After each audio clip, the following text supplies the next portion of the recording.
안녕하세요. 하나정보통신입니다.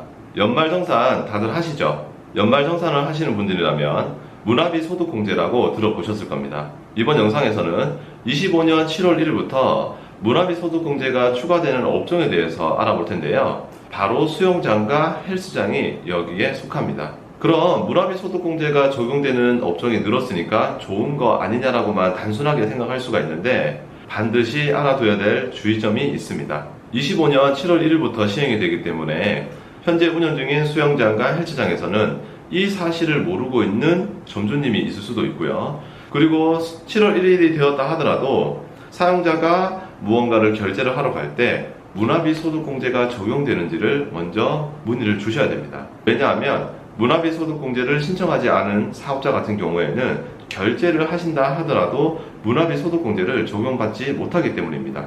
그리고 7월 1일부터 추가가 된 업종이다 보니 점주님들이 모르는 경우들이 있어요. 그래서 먼저 물어보지 않으면은 내가 결제를 해도 연말정산에서 혜택을 받을 수 없다. 그렇기 때문에 반드시 알아두셔야 됩니다. 그럼 적용되는 상품들에 대해서도 알아봐야 되는데요. 크게 세 가지로 분류를 할 수가 있습니다. 첫 번째, 100% 적용되는 상품입니다. 100% 적용되는 상품들로는 해당 시설을 운영하기 위해서 결제되는 금액들인데요. 보통 하루 이용권 또는 월간 이용권, 그리고 이 운동시설을 이용하기 위해서 수건을 대여한다든지 이런 부대 서비스 비용들은 전부 다 100% 적용이 됩니다. 두 번째, 50%만 적용되는 상품입니다. 어떤 것들이 있냐면 제가 예를 들어서 필라테스를 배운다고 가정을 할게요. 그리고 필라테스를 3개월간 배우기 위해서 교육 비용을 결제를 했습니다. 예시로 제가 100만 원이라고 가정을 했을 때 이 100만 원이 전부 다 소득공제가 되는 게 아니라 50%만 적용이 가능합니다. 그럼 50만 원만 문화비 소득공제가 적용이 된다는 거죠. 세 번째, 적용되지 않는 상품입니다. 운동시설을 이용을 하다 보면 목이 말라서 음료수를 구매할 수도 있잖아요. 음료를 마신다거나 요즘에 유행하는 단백질 음료도 구매를 해서 드실 수가 있는데 해당 상품들은 전부 문화비 소득공제에서 제외되는 상품입니다.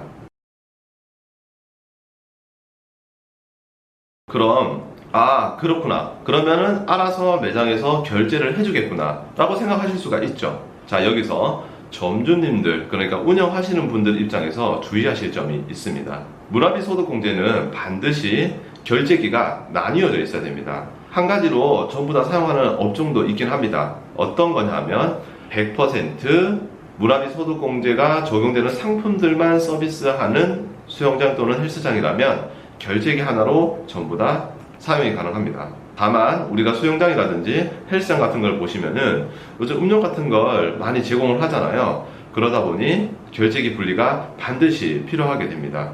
문화비 소득공제라고 네이버에 검색을 해보시면 이렇게 공식 홈페이지가 나오는데 홈페이지에서도 이 부분에 대해서 설명을 해두었습니다. 반드시 꼭 알아두셔야 됩니다. 그럼 결제하는 방식에 대해서 알아볼 텐데요. 만약 제가 한 달 이용권을 구매를 하고 그 자리에서 음료수를 하나 같이 구매를 했어요. 예시로 11만 원이 나갔다고 가정을 할게요. 10만 원은 이용권에 대한 구매 비용이고 만 원은 음료수에 대한 비용입니다. 자, 그럼 이거를 한 번에 결제를 보통 하겠죠. 그래서 11만 원에 대한 영수증을 받게 되는 겁니다. 자, 이렇게 하시면 안 돼요. 11만 원이 한 번에 결제가 되었기 때문에 문화비 소득공제가 1원도 되지 않습니다. 이럴 때는 10만 원은 문화비 전용 카드 단말기를 이용해서 결제를 하셔야 되고 만 원만 일반 카드 단말기를 이용을 해서 결제를 하셔야 되는 겁니다. 두 번째로 50%만 적용되는 상품이 있었죠. 그 같은 경우에도 만약 3개월 이용권이 100만 원이라고 가정을 했을 때 해당 상품은 50%만 적용이 되는 거니까 문화비 전용 카드 단말기로 50만 원만 결제를 하고 나머지 일반 카드 단말기에서 50만 원을 결제를 해야 되는 겁니다. 사용자 입장에서는 크게 헷갈릴 게 없어요. 그냥 문화비 소득공제가 되는지만 여쭤보고 소득공제를 받을 수 있게끔 결제를 해달라고 하시면 되는 건데 운영하시는 점주님 또는 직원분들 같은 경우에는 이 부분을 꼭 알아두시는 게 좋습니다. 보다 쉬운 설명을 위해서 제가 지금 카드 단말기 똑같은 모델을 두 개를 준비를 했는데 지금 화면이 켜져 있는 게 문화비 전용 카드 단말기라고 가정을 하고 왼쪽에 전원이 꺼져 있는 모델이 일반 카드 단말기라고 가정을 해볼게요. 그럼 우리가 문화비 소득공제가 100% 적용되는 상품들은 이렇게 켜져 있는 문화비 전용 카드 단말기로 결제를 해주시면 되고, 그 외의 상품들은 일반 카드 단말기에서 결제를 해주시면 됩니다. 그럼 기준이 궁금하실 건데, 카드 단말기 두 개가 모델이 똑같죠. 그냥 전원이 켜져 있는 것과 켜져 있지 않는 것, 이 차이밖에 없어요, 지금 영상에서는. 하지만 전산상에서는 이 모델은 문화비 전용 카드 단말기로 사용을 하고, 문화비 전용 카드 단말기로 등록되지 않은 카드 단말기가 일반 카드 결제 단말기가 되는 거죠. 헬스장이나 수영장을 운영하시는 분들은 추가적으로 결제기를 또 놓아야 된다는 부담감이 있을 수가 있는데, 영상에 나오는 해당 카드 단말기 같은 경우에는 현재 인터넷에 29,000원에 구매를 할 수 있을 정도로 크게 부담이 없으니까 너무 걱정하지 않으셔도 됩니다.